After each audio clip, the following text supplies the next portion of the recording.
তুমি যাকেই বিয়ে করো না কেন, তার খুঁত থাকবেই। নিখুঁত কোনো মানুষ এই ইতিহাসে জন্মায়নি।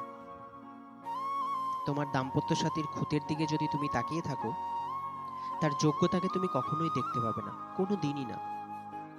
তোমার যদি এই বদভ্যাস থেকে থাকে, সংসার জীবন তোমার জন্য নয়। প্রত্যেক মানুষেরই অতীত গল্প আছে, ভালো মন্দ মিলিয়ে তার অতীতের এই ইতিহাস। দাম্পত্য সাথীর অতীত নিয়ে যদি ঘাটাঘাটি করো, দাম্পত্য জীবনের বর্তমান ভালোবাসা এবং বর্তমান হাসি খুশিকে তুমি হারিয়ে ফেলবে।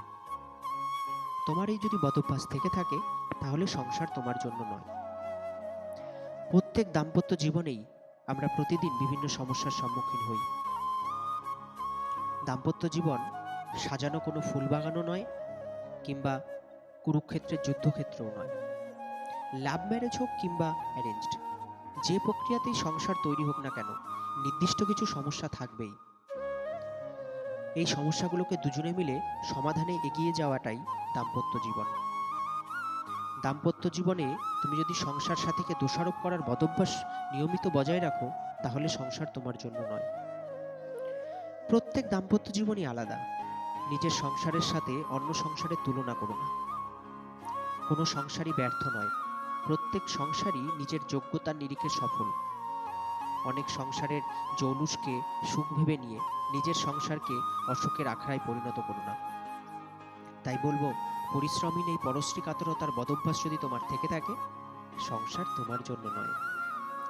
সংসার করার সিদ্ধান্ত নেওয়ার অর্থ হলো, তুমি তোমার জীবন থেকে সংসার বিরুদ্ধ ভাবনা ও অভ্যাসগুলো চিরতরে বর্জন করার সিদ্ধান্ত নিচ্ছ। সেগুলি হলো মূর্খতা, উশৃঙ্খলতা, শৃঙ্খলাহীনতা, পরচর্চা, পরশ্রী কাতরতা, তৃতীয় পক্ষের কথায় বিশ্বাস, আলস্য, অশ্রদ্ধা, প্রেমহীনতা, ভাষার বাজে ব্যবহার, বিশ্বাসের সাথে প্রতারণা, পারস্পরিক আলাপে অনীহা। উপরিলিখিত বদভ্যাসগুলি যদি তোমার থাকে, সংসার তোমার জন্য নয়।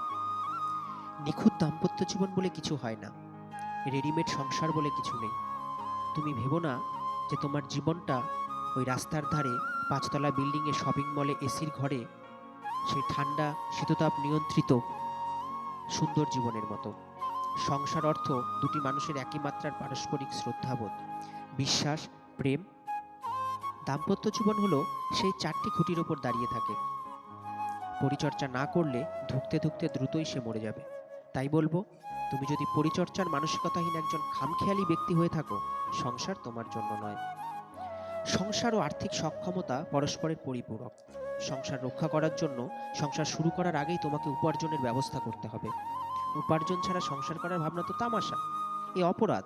আর উপার্জনের ব্যবস্থা নিশ্চিত থাকলে সংসার শুরু করার আগে কখনোই উদ্বিগ্ন হও না, এটি উপার্জনের সংসার আমি রক্ষা করতে পারবো কিনা।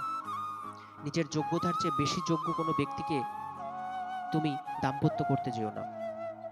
কাছাকাছি সামাজিক অবস্থানের ও মানসিকতার দুজন মানুষের দাম্পত্যে আর্থিক চাহিদা সমস্যা ঘটায় না। সংসার মানেই আর্থিক বিবেচনা, এবং সংসার মানেই ঝুঁকি নেওয়ার চ্যালেঞ্জ। এই ঝুঁকি নেওয়ার সাহস যদি তোমার না থাকে, সংসার তোমার জন্য নয়। প্রেম ভালোবাসাহীন সংসার একটি অভ্যাস মাত্র। এই অভ্যাস একসময় পরিণত হয় দাসত্ব ও মালিকানায়। এই পরিস্থিতির নামই চুক্তি। এই চুক্তির বাজারে পরিণত হতে বেশি সময় লাগে না। অর্থাৎ প্রেম ভালোবাসাহীন সংসার চুক্তিভিত্তিক মাত্র। এসব সংসারে ডিভোর্স না হওয়া মানে এই নয় যে এরা সুখী, কারণ ডিভোর্স সবসময় কাগজে কলমে হয় না। ডিভোর্স মূলত আরম্ভ হয় মনে, এবং চিরকাল মনের ভেতরেই এই ডিভোর্স ঘৃণার সাথে রয়ে যায়। তুমি যদি প্রেমহীন হয়ে থাকো, সংসার তোমার জন্য নয়। অতীতের দ্বিতীয় কারো প্রেমকে, হারানো প্রেম স্মৃতিকে চিরতরে অতীতেই ফেলে আসতে হবে। বর্তমান দাম্পত্য সাথীর সাথে প্রতারণার আরেক নাম প্রাক্তন প্রেম সাথীকে মনের ভিতর জিয়ে রাখা। এই বদভ্যাস পরিত্যাগ করতে না পারলে সংসার তোমার জন্য নয়। সংসার করো, সংসারই পরিপূর্ণতা, কিন্তু সংসার তখনই করো যখন তুমি সংসার করার যোগ্য হয়ে উঠবে। অন্যথায় আরেকটি মানুষের সুন্দর জীবনটিকে নষ্ট করে দিও না।